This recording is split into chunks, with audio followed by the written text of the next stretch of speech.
Welcome back to Open Line. We're talking about separation of church and state, religion and schools, based on an incident in Robertson County where after football practice, after hours, some football players were baptized. It was put out there on Twitter feeds of some of the coaches.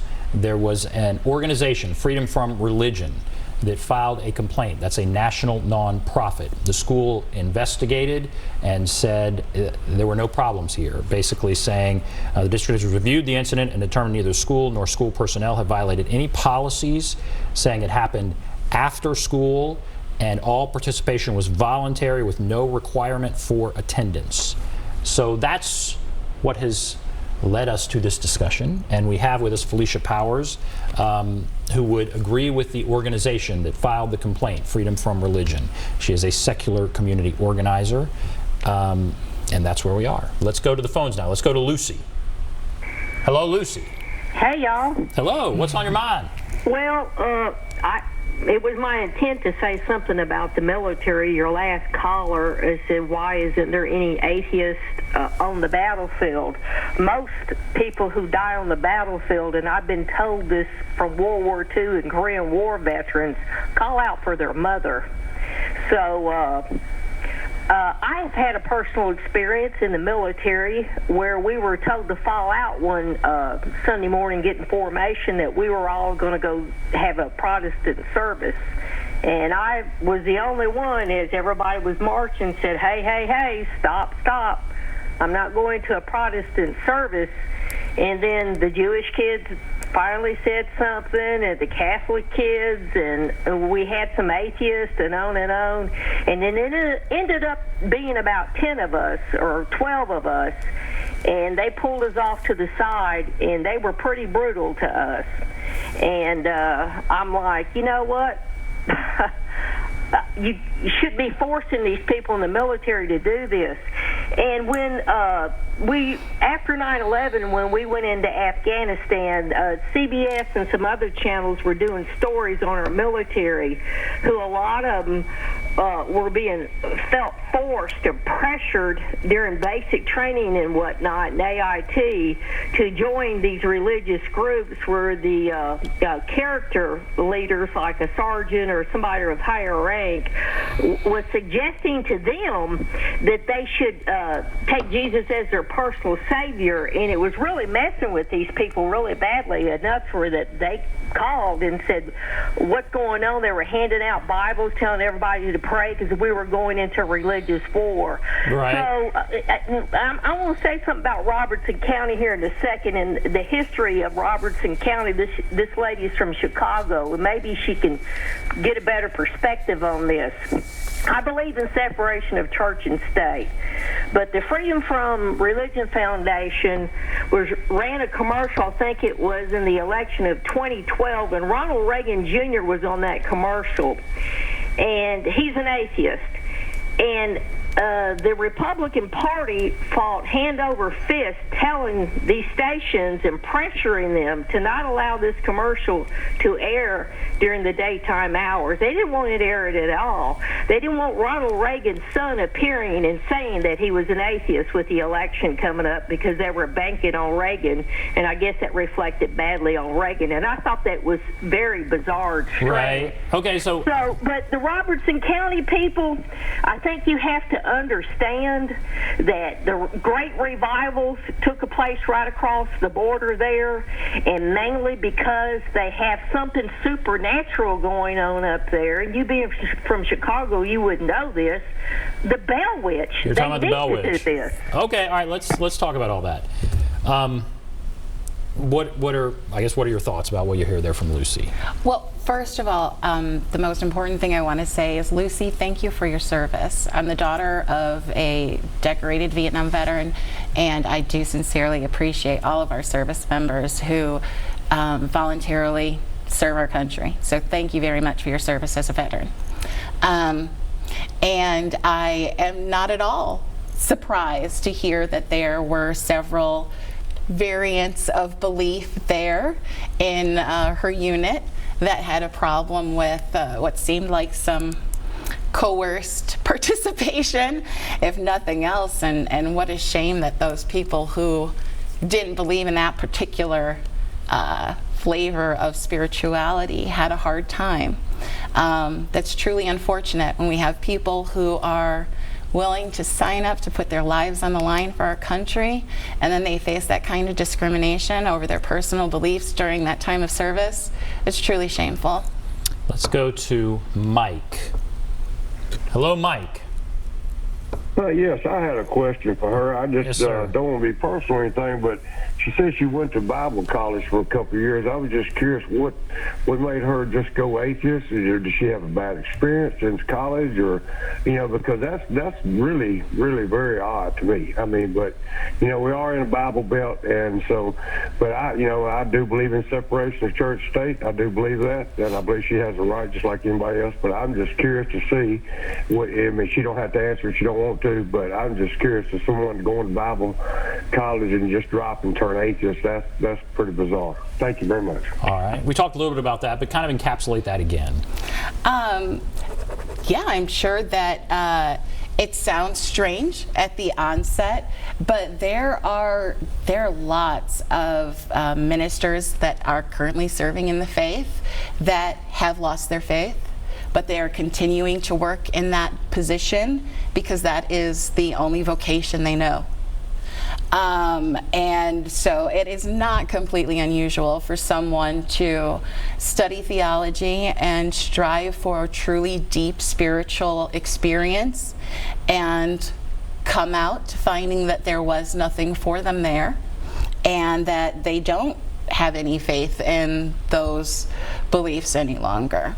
The difference is that I'm able to talk about my atheism, where those ministers who are still serving from a pulpit and speaking what they feel is empty words, I feel true human compassion for those people. But it is far more common than anyone would want to recognize that people lose their faith. Even ministers that are held to really in high regard. And I think that speaks to the fact that we're all human. None of us are perfect, and none of us have all the answers. And it makes people uncomfortable, though. It has for so long been a glue that has held our society together. It's that sort of moral glue. And I kind of asked you about that earlier, but you understand how it makes people uncomfortable. And so how do you deal with that?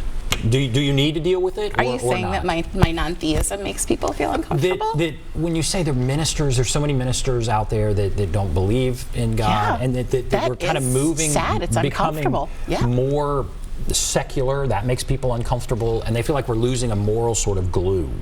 And so what do you say to people that are concerned about that are uncomfortable or concerned, go so far as angry, whatever you want to say, but let's start with uncomfortable that this is happening?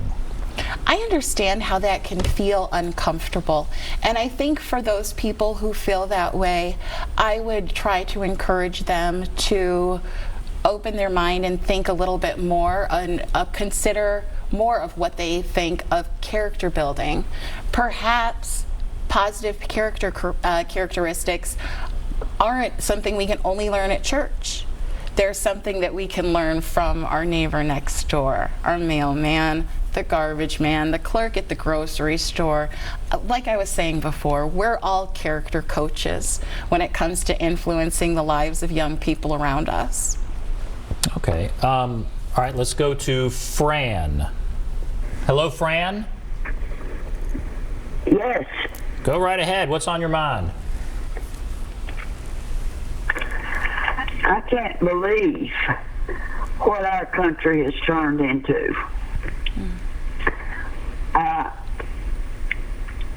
You're either a Christian or you're not. And I cannot find anything Christian in the last 20 years. The separation of church and schools is individual. If they don't believe in God, then they can talk to the devil. But our churches and our schools have been abandoned. And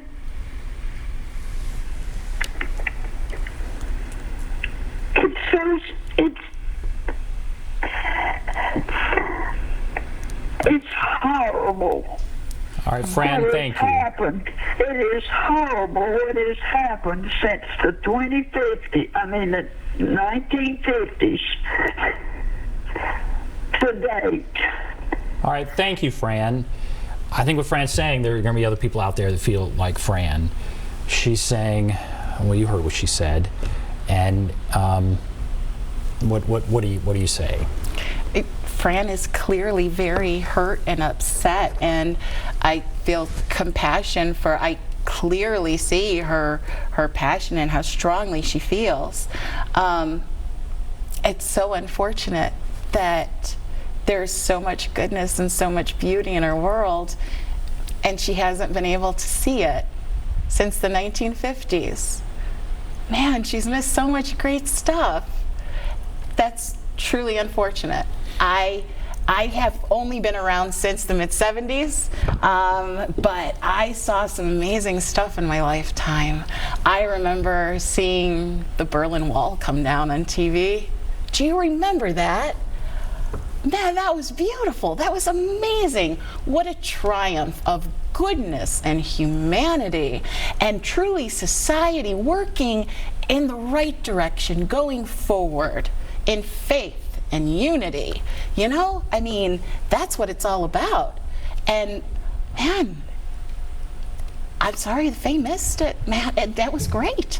She It's hasn't interesting seen now. See, anything I think the first word she said, "I can't believe what this country's coming to." That's again, that taps into the concern and fear that people have, that we're seeing more and more secularism, and people feel more and more emboldened to come out and talk about it. And so they're worried, what is this country coming to? And so if it does continue, you said 1 in 4, whatever the numbers are, I don't know what the numbers are. If it does continue, and so somebody like Fran, who sees that we're losing something that we've had, this Christianity, and is worried about what that means for the future, what do you tell them? The future is still going to be okay, or what do you say? Of course the future is going to be okay. Of course the future is going to be okay. I mean, the future is either going to be okay or I'm going to die making it that way, you know? And so, yeah, society is changing. People are changing what they believe. They're finding that perhaps they're finding more answers in logic and science than in blind faith. As long as those people are also still living genuinely good lives, doing good things in the world, not hurting others, spreading love, joy, and peace, honestly, isn't their relationship with a God so unrelated to any of that that I don't feel like it should matter? They would say it is their relationship with God that helps with that. And that is a really strong illusion for those people. I feel like that is a really strong illusion, and I'm sure that's a word that people might feel upset hearing. But the fact of the matter, no, America was not founded as a Christian nation. We are not a theocracy. Our founding fathers weren't strong Christian believers. They were secular humanists, most of them. And we are not wandering from a foundation of faith and becoming godless. Our nation has always been godless. Our Constitution does not have a theological foundation. Our Constitution is a secular document. All right, I'm being told we have to break. Let's take a break. We'll be back right after this.